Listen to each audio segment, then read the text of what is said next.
Hi folks, this is Jay. Hope you're okay today. It's good to see you. We're looking at this book, Quest for the Historical Jesus, and we're looking at a scholar called Bruno Bauer, or Bauer, B-A-U-R. I'll call him Bauer, alright? Bruno Bauer was born in 1809 in Eisenberg in the Duchy of Sachsen-Altenburg.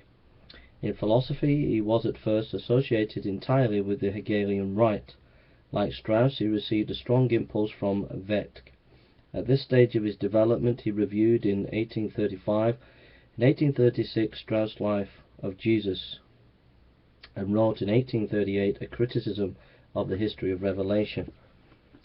In 1834, he had become private teacher in Berlin, but in 1839 he moved to Bonn. He was then in the midst of that intellectual crisis of which the evidence appeared in his critical works on John the Synoptics. In August 1841, the minister Echorn requested the faculties of the Prussian universities to report on the question whether Bauer should be allowed to retain his teaching post. Most of them returned an evasive answer. Königsberg replied in the affirmative and Bonn in the negative. In March 1842, Bauer was obliged to cease lecturing and retired to Rixdorf near Berlin. In the first heat of his furious indignation over this treatment, he wrote a work with the title Christianity Exposed, which however was cancelled before publication at Zurich in 1843.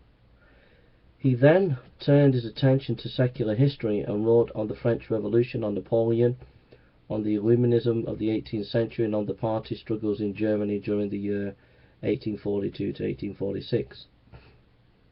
At the beginning of the 50s, he returned to theological subjects, but failed to exercise any influence. His work was simply ignored. Radical though he was in spirit, Bauer found himself fighting at the end of the 50s and beginning of the 60s in the ranks of the Prussian conservatives. We are reminded how Strauss in the Württemberg chamber was similarly forced to side with the reactionaries. He died in 1882 and he was a pure, modest and lofty character.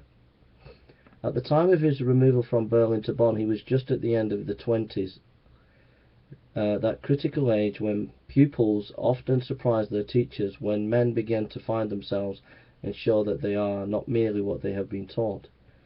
In approaching an investigation of the history of the gospel history, Bauer saw, as he himself tells us, two ways open to him.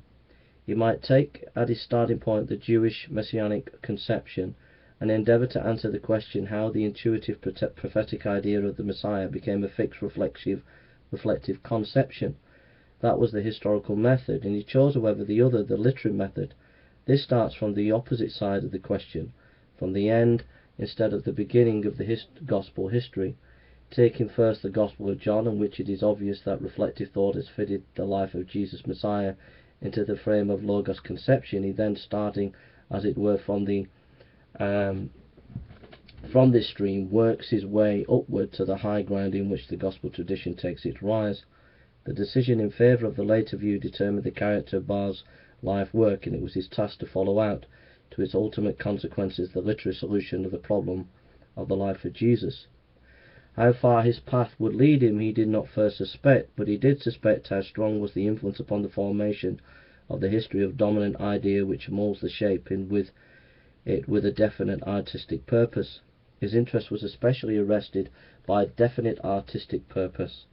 His interest was especially arrested by Philo, who, without knowing or intending it, contributed to the fulfillment of a higher task than that which he was immediately engaged.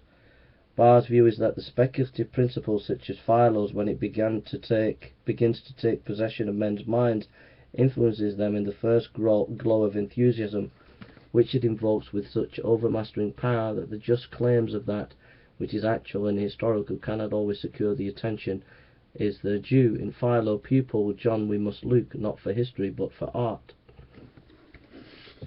The fourth gospel is in fact a work of art. This was now for the first time appreciated by one who was himself an artist. Schleiermacher indeed had at an earlier period taken up the aesthetic standpoint in considering this gospel. but he had used it as an apologist, proceeding to exalt the artistic truth, which he rightly recognised into historic reality. And his critical sense failed him precisely because he was an aesthetic and an apologist when he came to deal with the fourth gospel. Now, however, there comes forward a true artist who shows that the depths of religion and intellectual insight which Fuller can meander in opposing Strauss had urged on behalf of the fourth gospel is Christian art. So we'll leave it there. That's just a little bit about Bruno Bauer. My thoughts are that the gospel is obviously a work of art, it's a literary masterpiece, but it's rooted in history. There are over 40 historical facts in the Gospel of John.